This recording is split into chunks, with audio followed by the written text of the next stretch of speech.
জয় ভগবান। আমার সাথে যারা রয়েছেন ফেসবুক এবং গুগল মিটে সবাইকে আমার অনেক ভালোবাসা ও শুভেচ্ছা। আমরা আবার আগের দিনে যে আলোচনা করেছিলাম বিবেক চূড়ামণিতে, তার পরের থেকে আমরা আজকে কন্টিনিউ করব। আশা করি সবাই দোল যে সবাই উপভোগ করাই গেছে, কারো কোথাও কোনো অসুবিধা হয়নি। আমরা সমস্ত কিছু থেকে ভালোটাই যাতে নিতে পারি, এটাই আমাদের চেষ্টা থাকবে। জীবনে সব কিছুই থাকে, ভালো মন্দ দুই আছে, তো সেখান থেকে যেমন মাছের কাঁটা বেছে খেতে হয়, তবেই আমি সেটা স্বাদ উপভোগ করতে পারি, তেমনি আমাদের জীবনেও যেমনই অবস্থা থাকুক না কেন, তার মধ্যে থেকে আমি যদি ঈশ্বরকে নিয়ে থাকতে পারি, তাহলে আমরা শান্তিতে আনন্দে থাকতে পারবো। তো সব কিছুর মধ্যে ঈশ্বর আছে। আজকে সেটা নিয়ে আলোচনা করব যে এমন কোনো জায়গা নেই যেখানে ঈশ্বর নেই। তাই জন্যে আমরা সব জায়গা থেকে ঈশ্বর মানে বস্তুগুলোকে বেছে নিয়ে ঈশ্বরকে আলাদা না করে দিয়ে, বরঞ্চ সব কিছুর মধ্যে যদি আমি ঈশ্বরকে খুঁজে পাই, তাহলে জগতের মধ্যে থেকেও কিন্তু আমি ঈশ্বরকে নিয়েই থাকবো। আমার কিন্তু মনে হবে না যে আধ্যাত্মিক জগৎটা কোনো আলাদা জগৎ। কেন? আমি জগতের মধ্যে ঈশ্বরকেই দেখছি। তো আজকে আমরা সেই নিয়েই আলোচনা করব। এখানে ব্রহ্ম সম্বন্ধে খুব সুন্দর কথা বলেছে। আমরা জানি যে এই যে দ্বৈতবাদ, যেখানে আমরা দুই দেখছি, জগতে দুই বলা হচ্ছে কারণ আমি দেখছি আর যাকে দেখছি, যে দৃশ্যকে আমি দেখছি, তাই জন্যে আমার কাছে ওটা নিজের থেকে আলাদা। কিন্তু যখন এই দৃশ্য এবং যে দেখছে, যার মাধ্যমে দেখছে, এই ত্রিপুটি যখন নাশ হয়, তখনই কিন্তু আমি আর কোথাও দুই দেখি না। তখন কিন্তু এক ব্রহ্ম ব্যতীত দ্বিতীয় বস্তু নেই। এই যে চর্চা, এই যে বিচার, এই আধ্যাত্মিক পথে চলা, তার একটাই কিন্তু আমাদের উদ্দেশ্য হচ্ছে ত্রিপুটি নাশ হওয়া। আমাদের ভেতরে প্রতি মুহূর্তে আমরা যে জগৎ দেখে বেড়াই, কারণ আমার ভেতরে মন আছে, বহু বিষয় বাসনা রয়েছে, বহু কিছু আমার ভেতরে মানে ফর্ম হয়ে রয়েছে, ছাপ মানে ভীষণ দৃঢ়ভাবে ছাপ ফেলে আছে আমার মনের মধ্যে। তাই জন্য আমি কিছুতেই এই ছাপগুলো থেকে ঊর্ধ্বে উঠতে পারি না। আমার ভেতরে সবসময় এটাই থাকে যে জগতে যে সমস্ত জিনিসপত্র আছে, এই যে চিহ্নিত করে আমি আমার ভেতরে রেখেছি, এটা ভীষণই আমি ইম্পর্টেন্স দিয়ে থাকি। কিন্তু আমার এটা মনে থাকে না যে আমি ছোটোবেলার থেকে এখনও অবধি যেই জিনিসগুলোকে চিহ্নিত করে রাখি না কেন, সমস্ত কিছু ছাপগুলো হয়তো আমার হৃদয়ে রয়েছে, কিন্তু সেই বস্তুগুলোকে কিন্তু আমি সব কিছুকে ধরে রাখতে পারি না। আমি আমার নিজের অস্তিত্ব আমি নিজেকেই ঠিকভাবে ধরে রাখতে পারি না। তো সেখানে জগতের বস্তুগুলো তো সমস্ত কিছু প্রতি মুহূর্তে পাসিং ফেনোমেনন, তো আমি সেগুলোকে কিভাবে ধরে রাখবো? তো এই যে এই বিচার যখন আমরা আস্তে আস্তে করতে শিখি, তখন কিন্তু জগৎ আমি দেখি যে এই জগৎকে, যাকে আমি ভীষণভাবে প্রায়োরিটি দিচ্ছি আমার জীবনে, সেই জগৎ কিন্তু আসলে সত্য নয়। কেন? কারণ তা এখন আছে এই মুহূর্তে আমার কাছে যেমন আছে, পর মুহূর্তে কিন্তু সেটা পাল্টে যায়। তাই এখানে বলছেন, খুব সুন্দরভাবে বলছে যে সর্বান্তর একাকার, পূর্ণ, অনন্ত এবং সব কিছুর দ্রষ্টা এক অদ্বয় ব্রহ্ম আছে, তাহাতে অনুমাত্র নানাত্বের সম্ভাবনা নাই। খুব সুন্দর কথা বলছে। সর্বান্তর, সমস্ত কিছুর মধ্যে আমি যে জগৎ দেখছি, প্রতি মুহূর্তে এত কিছু দেখতে পাচ্ছি, নানা কিছু দেখতে পাচ্ছি, নানা বিষয় আমার মধ্যে চলছে, কিন্তু বলছে যে এই সর্বান্তর এক ব্রহ্মই আছে। আমি যে নানা বিষয় দেখছি, এটা আমার দুর্বলতা। আমার মধ্যে নানা বিষয় আছে, তাই আমি জগতের মধ্যে নানা বিষয় দেখছি এবং সেই বিষয়গুলো আমাকে প্রতি মুহূর্তে আকৃষ্ট করছে। সমস্যাটা হচ্ছে যে যেহেতু আমার মধ্যে অনেক কিছু আছে, তাই সেগুলো আমায় আকৃষ্ট করছে এবং আমি সেটাকে কিছুতেই অ্যাভয়েড করতে পারছি না। আমার মন সেটাকে কিছুতেই ইগনোর করতে পারে না। আমি সত্যটা শুনলাম, এখন শুনলাম যে জগৎ টেম্পোরারি, অনিত্য, এটা এক সময় এখন আছে, কিছুক্ষণ পরে থাকবে না। কিন্তু যখন আমার জীবনে এই ঘটনাগুলো ঘটে, যখন আমার জীবনে কোনো প্রিয় জিনিসকে আমার ভালো লাগে, তখন কিন্তু আমি সেটার থেকে নিজেকে কিছুতেই সরিয়ে রাখতে পারি না। কেন? আমার ভালো লেগেছে। আমার যেহেতু ভালো লেগেছে, তাই আমার কাছে সেই জিনিসটা ভীষণ দামি হয়ে ওঠে এবং আমি চাই আমি যেন তাকে নিয়ে সব সময় থাকতে পারি, আমি যেন তাকে সব সময় দেখতে পারি। কিন্তু পৃথিবীতে সব কিছু চাইলেই পাওয়া যায় না।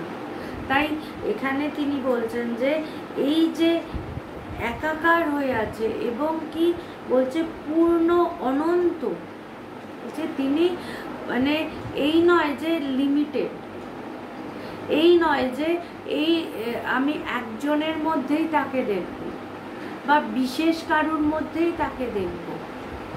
আমি যখন তাকে চিন্তা করতে করতে আমি যখন বোধ করব এবং আমি যখন এই একাকার বোধ করব, তখন কিন্তু আমার কাছে আর নানাত্বটা থাকবে না, যে এই নানা বিষয়গুলো তখন আর থাকবে না।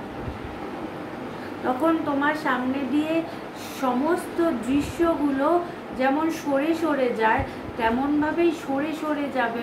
তখন আর মন পার্টিকুলার কোনো দৃশ্যের মধ্যে আটকাবে না। যেমন ধরো আমরা যখন ট্রেনে যাই, ট্রেনে কি হয়, ট্রেনে প্রত্যেকটা যে দৃশ্যটা হচ্ছে মানে ট্রেনটা ছুটছে, তো দৃশ্যগুলো পেছনে ছুটে ছুটে যাচ্ছে। তো আমাদের কি হয়, আমরা যখন একটা সুন্দর দৃশ্য দেখি, সাপোজ ধরো সূর্য অস্ত যাচ্ছে, এটা আমরা দেখছি, তো আমরা কি করি, আমরা চেষ্টা করি, সেটা এত স্পিডে ট্রেন যায়, আমরা চেষ্টা করি যে আমি যদি ক্যামেরায় বন্দি করে রাখতে পারি। তাও কিন্তু ক্যামেরার মধ্যে সমস্ত কিছুকে কিন্তু আমি ধরে রাখতে পারি না। এত স্পিডে ট্রেন যায় যে আমি এখন ক্যামেরায় অনেক নানা রকম পদ্ধতি এসছে, তো স্লো মোশন করে বা কিছু না কিছু করে আমি চেষ্টা করি, আমরা সুন্দর সুন্দর দৃশ্যগুলোকে রাখার চেষ্টা করি। কিন্তু দেখা যায় কি ওটা ক্যামেরার মধ্যে রয়েছে।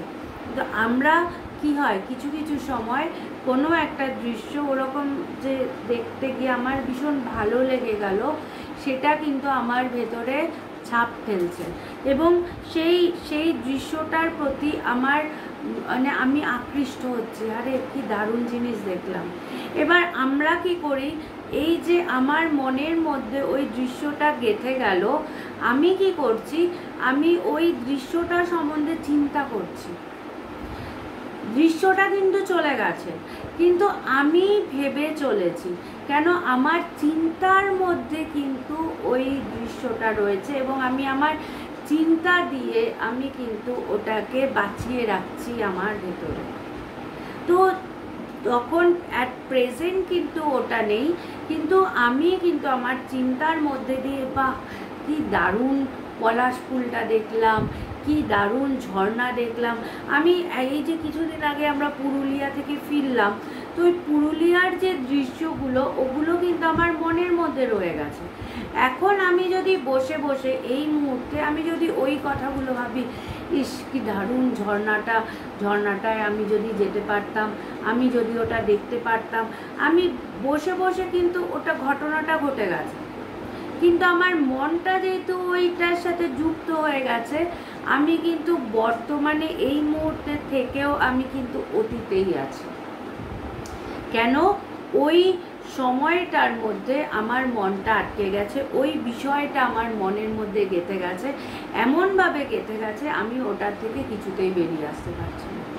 তো আমাদের প্রতি মুহূর্তে বিচারে রাখতে হবে যে এই সমস্ত ঘটনাগুলো, ওটা আমার ভালো লাগতে পারে ওই মুহূর্তে। এবং আর একটাও সমস্যা হচ্ছে, ধরো আমি খুব সুন্দর জিনিসটা দেখছি, এবার দেখতে গিয়ে সাধারণত আমাদের যে সমস্যাগুলো হয়, আমরা দেখতে গিয়ে ওই মুহূর্তে সাপোজ ধরো কিছু একটা আমার ভেতরে কোনো একটা ঘটনায় আমার খারাপ লেগেছে, তো আমি ওই ঘটনাটার মধ্যে আবার এমনভাবে ইনভলভ হয়ে যাব, ওই যে সুন্দর ছবিটা, সেই সুন্দর ছবিটা আমার সামনে থেকে কখন যে, কারণ সূর্য যে অস্ত যাবে সেটা তো বেশিক্ষণ না, বা সূর্য উঠছে আমরা দেখছি, সেটা ওই মুহূর্তে আমরা যেমন গেছিলাম তখন বলছে যে ওই 6টার সময় সূর্য ওঠা দেখা যাবে, তো 6টার সময় দেখা যাবে। এবার ওই মুহূর্তে আমরা যখন দেখলাম, দেখে যখন ফিরছি তখন কিন্তু দেখছি বেশ কিছু মানুষজন ওখানে যাচ্ছে, তো তারা গিয়ে কিন্তু দেখবে, কিন্তু ওই যে সূর্য ওঠা ওই মুহূর্তটুকু এক্স্যাক্ট 6টার সময়, তার আগে কিন্তু পুরো আকাশটা পুরো হলুদ হয়ে আছে, কিন্তু ঠিক ডট ওই 6টার সময় আস্তে আস্তে সূর্য ওঠাটা আমরা দেখলাম। কিন্তু এবার যারা পরে ওখানে গেল তারা হয়তো ওই সুন্দর আকাশটা দেখতে পারবে, পাহাড়ের চূড়া, সমস্ত সুন্দর প্রকৃতি সবটা দেখতে পারবে, বাট ওই পার্টিকুলার ওই টাইমে যে সূর্য উঠলো ওটা কিন্তু তারা মিস করে গেল। তো এরকমভাবেই বলছে আমার ভেতরে প্রতি মুহূর্তে ঈশ্বর বর্তমান, কিন্তু আমাদের কি হয়, আমরা ঈশ্বরের কথা ভাবতে ভাবতে, ঈশ্বর গুরু তোমার হাত ধরে অন্তর্মুখী করছেন, কিভাবে তুমি আস্তে আস্তে তোমাকে ডোবানোর চেষ্টা করছে, কিন্তু আমরা কি হয়, ঠিক পার্টিকুলার ওই পয়েন্টে গিয়ে আমার মনের মধ্যে একটা চিন্তা উঠে পড়ে, তখন কিন্তু আমি ওই মোমেন্টটা যদি মিস করে যাই তাহলে কিন্তু আবার আমাকে নেক্সট টাইমের জন্য ওয়েট করতে হবে, যে আমি আবার কিভাবে আস্তে আস্তে ডোবার চেষ্টা করব। সুতরাং এই যে একটা এই ক্ষণ যে বলছে যে তুমি মানে এই যে আমাদের যে কি বলে শিঙের ওপরে যে একটা মানে ছোট্ট সর্ষের দানা রাখার যে মুহূর্তটা, মানে ইম্যাজিন করো যে তুমি এই শিঙের ওপরে সর্ষের দানাটা যে রাখছো, ওই 1 সেকেন্ড মানে ওই পলকে কিন্তু তোমার জ্ঞান হতে পারে। তো আমি ওই মোমেন্টেই যদি আমার মনটা শিফট করে যায়, আমি অন্য কিছু ভাবতে থাকি, তাহলে কিন্তু ওই মুহূর্তটাকে আমি মিস করে যাব। তাই আমাদের চেষ্টা থাকবে প্রতি মুহূর্তে নিজের মনকে অ্যাওয়্যার রাখতে, যে যেই সময়টায় আমার ভেতরে ক্লিক করবে, আমি যদি আমার মনের মধ্যে অন্য চিন্তা এসে যায় তাহলে কিন্তু তার প্রকাশ তো রয়েছে, কিন্তু আমি ওই একটা ঝলক ওই মুহূর্তটাকে আমি মিস করে গেলাম। তাই তিনি প্রতি মুহূর্তে আমার ভেতরে আছে। আমরা শুধু কেন বোধ করতে পারি না, বলছে যে অনুমাত্র, মানে এইটুকু অনুমাত্র ডিফারেন্স নেই। এই মানে অনেক বিষয় যে আমরা দেখছি সেটাতে তো অনেক ডিফারেন্স, আমি একটা বস্তু, অনেক ডিফারেন্স, কিন্তু এখানে কি বলছে অনুমাত্র ডিফারেন্স নেই। তো আমি যে ডিফারেন্সটা বোধ করছি, কেন বোধ করছি, আমার ভেতরে বিষয় আছে, তাই আমি 2 বোধ করছি। কেন?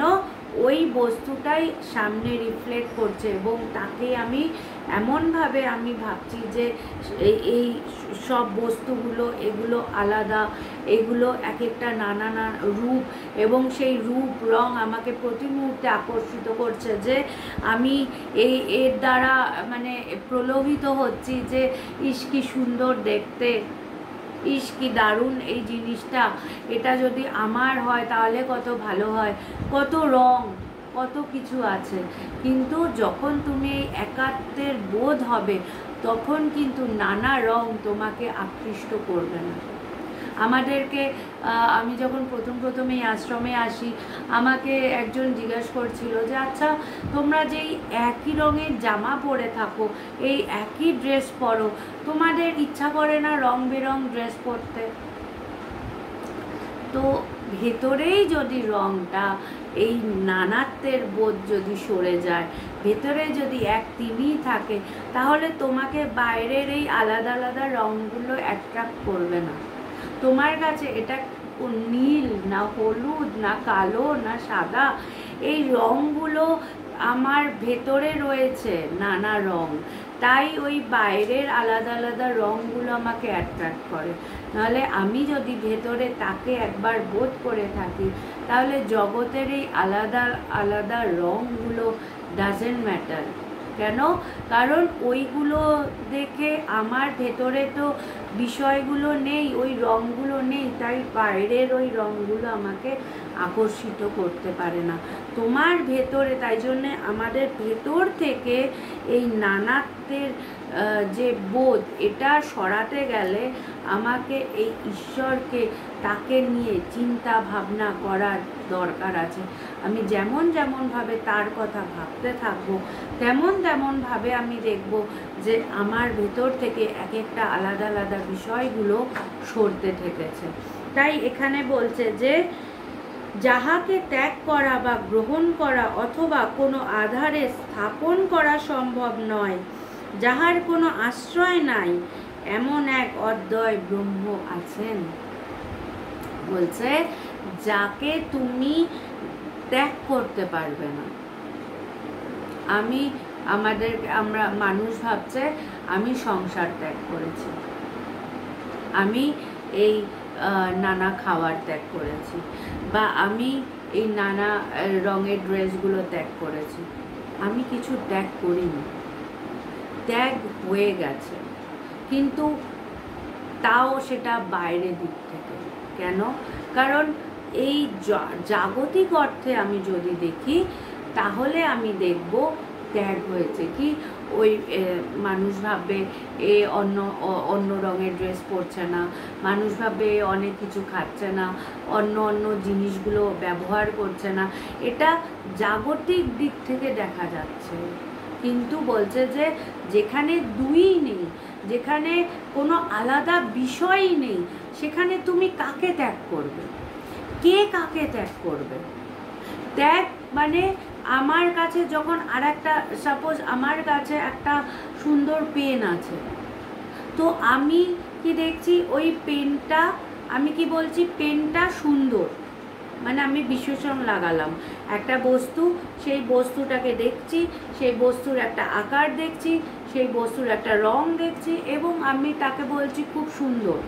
তো আমার থেকে আমি নিজেকে ভাবছি একজন ব্যক্তি, এবং আমার কাছে একটা পেন, তো সেখানে দুই রয়েছে। সেখানে আমার মনে হচ্ছে আমি এই বস্তুটাকে দিয়ে দিলাম, আমি ত্যাগ করলাম। কিন্তু যখন আমার ভেতরে আমি একজন ব্যক্তি, এই বোধটা থাকছে না, আমার এই দেহবোধটা থাকছে না, আমার এই আইডেন্টিটিটা আমার কাছে প্রায়োরিটি পাচ্ছে না, আমি যখন বোধ করছি আমি সেই ব্রহ্ম আমার কাছে, তখন কিন্তু আলাদা করে ওই পেনটাকে বিশেষ বলে মনে হবে না, পেনের আকারটাকে বিশেষ বলে মনে হবে না। কেন? তখন ওই পেনের আকারটা বা নামটা বা বস্তুটাকে আমি আলাদা বিশেষ বলে চিহ্নিত করতে পারবো না। কারণ কে চিহ্নিত করছে? যে চিহ্নিত করছে সেই তো নেই। আমি ততক্ষণ চিহ্নিত করতে পারবো যতক্ষণ আমি থাকবো, আমার মন থাকবে। আমি ততক্ষণ চিহ্নিত করতে পারবো কোনো আলাদা বিশেষ করে, যখন আমার ভেতরে আমার মানে নিজস্বতা থাকবে। কিন্তু যেই মুহূর্তে তুমি তার সাথে একাকার হয়ে গেলে, তখন আর তুমি আলাদা করে কোনো বস্তু বা ব্যক্তিকে চিহ্নিত করতে পারবে না, কারণ তার আকারটা তোমার ওপরে ইম্পোজ হচ্ছেই না। তার কাছে তুমি আছো কি নেই, তাকে তো মানে সে তাকে আলাদাভাবে ভাবতেই পারবে না। তার কাছে এক ব্রহ্মই আছে, তার কাছে আলাদা করে আর কিছু নেই। ঠাকুর মাকে ভালোবাসতেন, ঠাকুর মা মা করতেন, কিন্তু একটা সময় হলো যখন তিনি সেই মা এক ব্রহ্মই বোধ করছেন, তখন কিন্তু মাকে আর তার থেকে আলাদা বলে মনে হচ্ছে না, তখন কিন্তু তিনি নিজেই খাচ্ছেন, মাকে আর আলাদা করে খাওয়াচ্ছেন না। কেন? তিনি এক ব্রহ্ম ব্যতীত দ্বিতীয় বস্তু নেই। সুতরাং এই যেই বোধটা ততক্ষণ হবে যতক্ষণ আমার ভেতরে আমার নিজস্ব অস্তিত্বের বোধ থাকবে। যেই মুহূর্তে আমার অস্তিত্ব ডাইলুট হয়ে গেল, তখন আমি কিন্তু এই যে বলছে যে কাকে ত্যাগ করব, কে আমাকে ছেড়ে গেছে। আমরা কাঁদতাম, আমি কাঁদতাম ভগবানের জন্যে, আমার কষ্ট হতো। প্রথম যখন ভগবানের দেহ রেখেছেন আমার ভীষণ কষ্ট হতো, আমি কথা বলতে পারতাম না। কিন্তু আস্তে আস্তে যত দিন যাচ্ছে, আমি যখন মানে তাকে নিয়ে ভাবি, বসি, আস্তে আস্তে যত দিন যাচ্ছে তাকে নিয়ে বোধ করতে করতে তাকে নিজের ভেতরে অনুভব করছি, তার উপস্থিতি অনুভব করছি, তা মানে তার যে মানে তাকে চিন্তা করতে করতে যে ভেতরে যে একটা তাকে আস্বাদন করা, তার যে অনুভূতি, তার সামনে থাকলে তার যে আলাদা করে তাকে আর বোধ করার ব্যাপার নেই, সেই যে স্পর্শ, সেই যে মানে প্রতি মুহূর্তে সেই স্নিগ্ধতা, সেই ভালোবাসা, সবটা যখন তার কথা ভাবতে ভাবতে যখন ভেতরে সেটা মিলেমিশে একাকার হয়ে যায়, তখন কিন্তু কে কাকে ত্যাগ করছে। কিন্তু হ্যাঁ, গুরু তো, তাই জন্যে গুরুকে মানে ওই মুহূর্তগুলো যখন আমরা বসে বসে ভাবি, তখন একটা আলাদা ওই যে সময়টা আমরা কাটিয়েছি, ওটা আমাদের জীবনের সবচেয়ে গোল্ডেন পিরিয়ড। ওটা তো আর ফিরে পাওয়া যাবে না। ওই একটা কষ্ট, কিন্তু ওই যে আগে যে মনে হতো খুঁজে পাচ্ছি না, তাকে খুঁজছি, সব কিছুর মধ্যে খুঁজছি, কিন্তু ওই খুঁজে পাওয়াটা যেন ভেতরে একটা তার বোধ, তার উপস্থিতি, তার প্রেজেন্স, তাকে নিয়ে ভাবতে ভাবতে কিন্তু তার প্রেজেন্স অনুভব করা যায়। তাই বলছে যে কাকে তুমি ত্যাগ করবে, কাকেই বা গ্রহণ করবে। আমাকে যদি মানে ঠাকুরেরই ঘটনা, যে ঠাকুরকে একটা মানে ড্রেস দিচ্ছে, তো সে ওটা পরে দেখে তারপরে আবার রেখে দিলেন। আমরা ভগবানের ক্ষেত্রেও এরকম দেখেছি। ভগবান কোনো কিছুর সাথে তিনি যুক্ত ছিলেন না। ভগবানকে দেখতাম মানুষ অনেক কিছু দিত, ভগবানের জন্মদিনে বা কোনো অনুষ্ঠানে তাকে অনেক কিছু দিত, কিন্তু ভগবানকে মানে স্বামীজিরা যেটা দিতেন তিনি সেটা পড়তেন, আবার সেটা রেখে দিয়েছে, যে ভগবান সেটা দেখছেও না যে ওটা কোথায় রাখা বা কী রাখা, যত্ন করে রাখা হয়েছে কিনা, ওটা ঠিক আছে কিনা। ভীষণ সুন্দর কেউ কিছু দিয়েছে, ভক্তরা যখন জিজ্ঞেস করতেন ভগবান সেটা বলতেও পারতেন না, ভক্তদের ইচ্ছা হতো যে ভগবান ওটা পড়ুক, বুঝুক, কিন্তু কে দিচ্ছে, কি দিচ্ছে, ভগবানের সেটা আইডেন্টিফাই করার মতো সেই মনটাই ছিল না। এই যে খুব সুন্দর, আমরা যদি বলি একটা কেউ যখন কিছু দেয়, আমরা সেই বস্তুটাকে দেখে আইডেন্টিফাই করি, এটা খুব সুন্দর, কিন্তু এই আইডেন্টিফাই করার জন্য তো তোমার মনটা লাগবে, যে আমাকে একটা খুব সুন্দর জিনিস কেউ দিয়েছে, আমি সেটা গ্রহণ করলাম। কে গ্রহণ করবে? সে যদি সবসময় সেই ঈশ্বরের সাথে মিলিয়ে থাকে, তাহলে আলাদা করে কোনো বস্তুকে কে গ্রহণ করবে? ওই যে গ্রহণ করবে সেই তো নেই, যে যাকে গ্রহণ করবে, একজন আর একজনকে গ্রহণ করছে, তাহলে এই একজনকে থাকতে লাগবে, আর একজন যাকে গ্রহণ করছে তাকে থাকতে লাগবে। কিন্তু যদি যে যাকে গ্রহণ করছে তারা একই হয়ে যায়, ওই দৃশ্য বস্তু এবং দ্রষ্টা বস্তু যদি সেই একই হয়ে যায়, তাহলে আর কে কাকে গ্রহণ করবে? তাই এই ব্রহ্মে ত্যাগও নেই, গ্রহণও নেই। তাই বলছে যে যতটা পারো নিজের ভেতরে এইটা যত বেশি তাড়াতাড়ি তোমরা আত্মস্থ হয়ে তার কথা ভাবতে ভাবতে নিজের ভেতরে এই মানে শক্তিটাকে অনুভব করবে, তখন তুমি যে শক্তিশালী মনে করবে, বোধ করবে নিজেকে, সেটা কিন্তু আর কারোর সামনে তোমার দুর্বলতা প্রকাশ পাবে না। যত যাই হয়ে যাক না কেন, পৃথিবীতে যত কষ্টই এসে যাক না কেন, যত সব কিছু সরে যাক না কেন, তোমার মনে হবে না যে তুমি একা। কেন? কারণ তোমার থেকে তো কিছু আলাদা হয়ইনি, বস্তুগুলোকে আলাদা করতে পারবে। ভগবান বলতেন যে ঈশ্বরকে চ্যালেঞ্জ করবি যে তুমি আমার থেকে সরে দেখাও দেখি। আমরা কি হয়, আমরা দুর্বলের মতো প্রার্থনা করি। আমরা প্রার্থনা করি, হে ভগবান তুমি আমাকে ছেড়ে কোনোদিনও যেও না, তুমি আমার সাথে থেকো, তোমাকে যেন আমি সব সময় পাই। এই যে এই প্রার্থনাগুলো, এগুলো দুর্বলতার প্রার্থনা। আমরা দুর্বল, তাই দুর্বলভাবে আমি প্রার্থনা করি, ভগবান তুমি আমাকে ছেড়ে কখনো যেও না। ভগবান আমাদেরকে ছেড়ে কোথায় যাবে?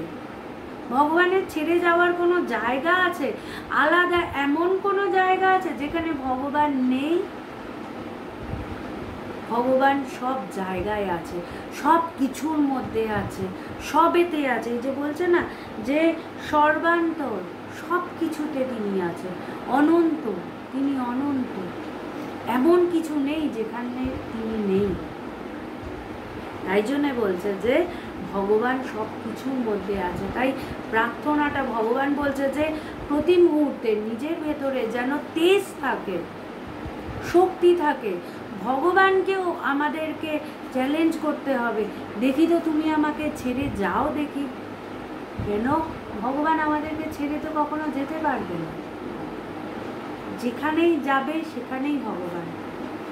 কিন্তু তুমি কিন্তু যারা তোমার সাথে রয়েছে জগতের মানুষজন, তাদের সম্বন্ধে কিন্তু তুমি এটা বলতে পারবে না যে যেখানেই যাবে সেখানেই তোমার স্বামী বা তোমার স্ত্রী বা তোমার পুত্র বা তোমার নাতি নাতনি বা বন্ধু বান্ধব, বলতে পারবে না যে যেখানেই যাব সেখানেই তাদেরকে পাবো না।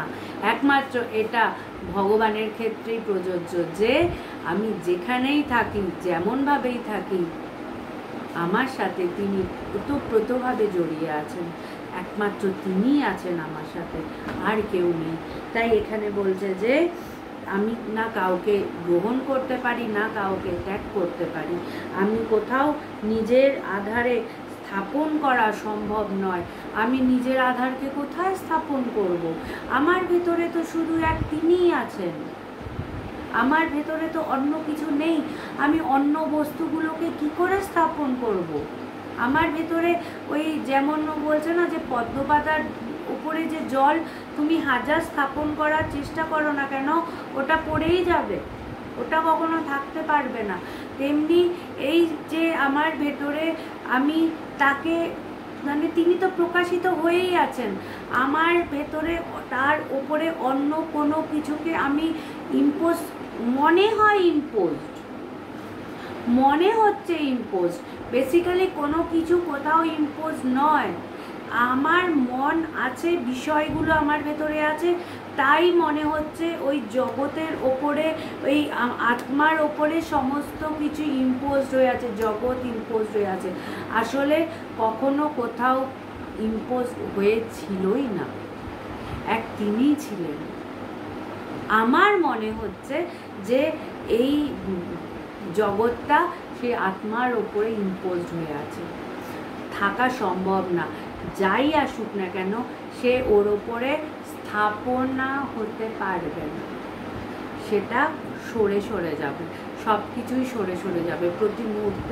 প্রতি মুহূর্ত আসছে, প্রতি মুহূর্ত যাচ্ছে, সব কিছু সরে সরে যাবে।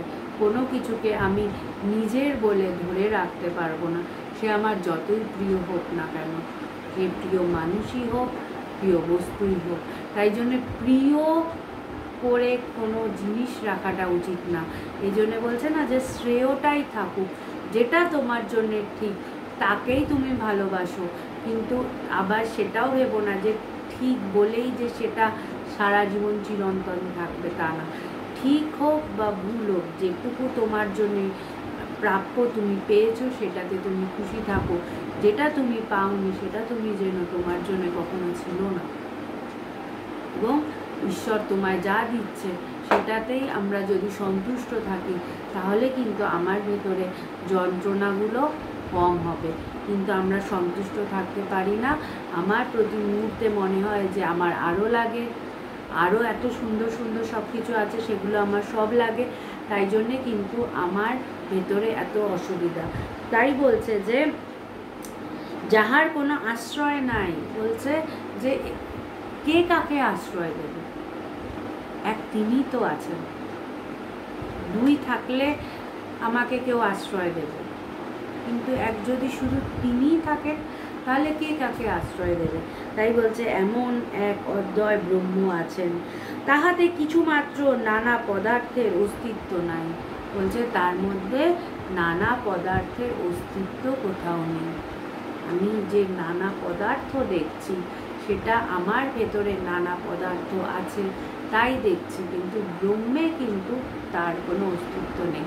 আমি হাজার রাখার চেষ্টা করি, সব কিছু শুরু হচ্ছে এবং তা শেষ হয়ে যাবে, তো সেগুলো থাকবে না। তাই এই সত্যটা বারংবার বারংবার আমার নিজের মনকে শোনাতে হবে, নিজের মনকে বলতে হবে। বারবার যখনই কোনো অ্যাডভার্স সিচুয়েশান আসুক, আমার মনের মতো সিচুয়েশান যদি না আসে, আমার যে সিচুয়েশানটা আমার সামনে, যেটা আমার ভালো লাগছে না, সেই অবস্থা যখন আমার সামনে আসবে, তখন আমার নিজেকে এই কথাটা মনে করানো উচিত যে এই অবস্থাটাও থাকবে না। ভগবান বলতেন ऐसा दिन नहीं रहेगा, কোনো অবস্থায় থাকবে না, ভালোটাও থাকবে না, বাজেটাও থাকবে না।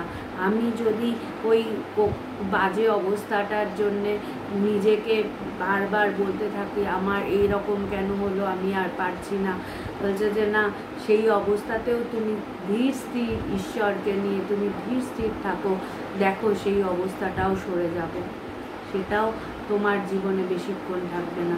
কোনো কিছুই, ভালোটাও যেমন থাকে না, মন্দটাও থাকবে না। সময়ের সাথে সাথে সমস্ত কিছু গতিশীল, সব কিছু পরিবর্তনশীল, সব কিছু একটা সময় শেষ হয়ে যাবে। তাই জন্যে যে কোনো অবস্থা আসুক, আমরা যেন এই বিচার করা বন্ধ না করে দিই। আমরা যেই চর্চা করছি, এই চর্চার মাধ্যমে আমরা যে বিচার করা শিখছি, এই বিচারটা আমার কঠিন অবস্থায় যেন আমার মনে থাকে, ওই অবস্থাতেও আমি যেন বিচার করতে পারি। আমি যেন সেই সময় হেরে না যাই যে আমি পারছি না, আমার দ্বারা হবে না, আমার কি হবে না। ওই সময়ও মনে রেখো যে এমন কোনো জায়গা নেই, এমন কোনো মুহূর্ত নেই যেখানে ঈশ্বর নেই। ঈশ্বর আমাকে ছেড়ে কোথাও যাবে না, পৃথিবীতে সবাই ছেড়ে গেলেও তিনি আমার হাত কখনো ছাড়বেন না। তাই ঈশ্বরকে ভালোবাসো, ঈশ্বরকে নিয়ে থাকো, প্রতি মুহূর্তে তার সাথে থাকার চেষ্টা করো, দেখবে ঈশ্বরে একটা আলাদাই আনন্দ, সেই আনন্দ জগতের কোনো বস্তুর মধ্যে নেই। আজ এখানেই থাকলো, সবাই ভালো থেকো, জয় ভগবান। প্রণাম, খুব ভালো লাগলো। হ্যাঁ দুলালদা প্রণাম। পয়েন্ট বেরিয়ে এসেছে দেখলাম। এক নম্বর প্রথম যেটা বলছি সেটা হলো যে ওই মানে ঠাকুর শ্রীরামকৃষ্ণের কথা, মনেই মনটা মনেই মুক্তি। মনটা যদি ঠিক থাকে, আপনি মানে সুন্দর দৃশ্যের কথা বললেন যে মনটা যদি খারাপ থাকে অবশ্যই সুন্দর দৃশ্যটাও ভালো লাগবে না, কিন্তু আমার এটাও ঠিক, মনটা যদি ভালো থাকে, দৃশ্য যদি সুন্দর নাও হয় তখন সেটাকে যেন ভালো লাগে, এটা আমরা করে দেখেছি জীবনে। আর একটা কথা বললেন যেটা হচ্ছে যে ওই যে সব জায়গায় কেউ তো বন্ধু থাকবে না, আত্মীয় স্বজন থাকবে না, কিন্তু একজন সবসময় থাকবে, যেটা হচ্ছে যে ভগবান সবসময় থাকবে। এটা মনে পড়ে যাচ্ছে যে শ্রীরামকৃষ্ণ মিশনের একজন বৃদ্ধ সাধু আর কি যাচ্ছেন, একা একা যাচ্ছেন, তখন একজন বললো মহারাজ কাউকে সঙ্গে নিয়ে যান, আপনি একা যাবেন না। বলে একা কোথায়, মা আছেন তো সব, এই একটা ব্যাপার। আর কালে যেটা বললেন যে এই যে সব চলে যাও, আমরা সবকিছুকে যেটা ধরে রাখতে চাই সেটা থাকে না। আর এটা কি ऐसा दिन नहीं रहेगा, এটা স্বামী নিগমানন্দজিও বলতেন খুব কথাটা, যে যখন ওনার খারাপ দিন এসছে তখন ওনার এই খারাপ দিন বুঝি যাবে না, কিন্তু তা নয়, চলে যাবে। এটা আমি মানে আমি অফিসে যখন কাজ করতাম, মানে প্রচন্ড খুব সংকটের মধ্যে পড়তে হয়েছে, মানে উদ্ধার দেওয়া মুশকিল, কিন্তু মনে এই বিশ্বাসটা ছিল সবসময় যে সংকটটা কেটে যাবে। এই মুহূর্তে কোনো সমাধান পাওয়া যাচ্ছে না, কিন্তু দেখেছি কেটে গেছে, এই বিশ্বাসটা কিন্তু ছিল।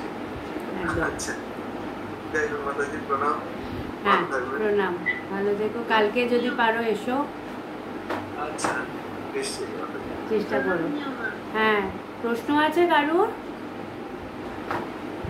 একটা প্রশ্ন, ওই শিমের উপর সর্ষে রাখাতে ওটা কিভাবে রাখা সম্ভব? ওটা মানে কল্পনা করতে হবে মানে? হ্যাঁ ওটা তুই মানে ওটা তো রাখা পসিবল না, যখনই রাখবি পড়ে যাবে, তাই তো?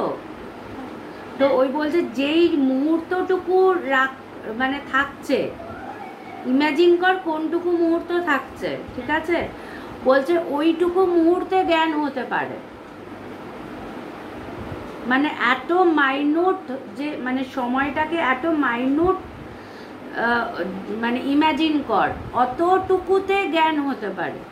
তাহলে এই বলছে যে তুই যখন বারংবার তাকে চিন্তা করতে থাকবি, চিন্তা করতে করতে ওইটুকু পলকের মধ্যে তুই কিন্তু ঈশ্বরকে অনুভব করে নিতে পারিস।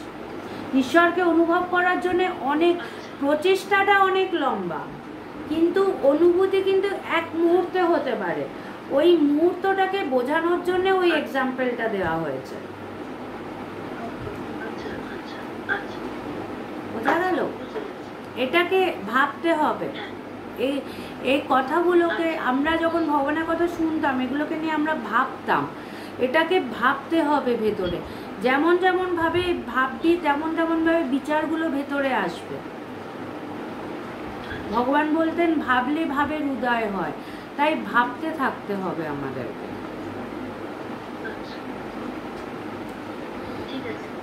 হ্যাঁ, আর কারোর প্রশ্ন? হ্যাঁ প্রণাম ইলাদি। প্রত্যেকটা কথা বলে নেবার মতোই, তো সব থেকে নেবার মতো, কতটা নিয়ে জানি না। ঠিক আছে। নীলেশ বাবু, আজকে মনে হচ্ছে আপনি প্রথম জয়েন করেছেন। আচ্ছা ও আচ্ছা আচ্ছা তুমি, আচ্ছা আচ্ছা আমি তোমার এটা বুঝতে পারিনি। আচ্ছা না না আমি, হ্যাঁ আমি তোমাকে বুঝতে পারিনি, এবার তোমার গলাটা শুনে বুঝতে পেরেছি যে তুমি। হ্যাঁ ভালো থেকো, প্রণাম প্রণাম। ঠিক আছে তাহলে আজকে শেষ করছি এখানে। হ্যাঁ গো প্রণাম, ভালো থেকো।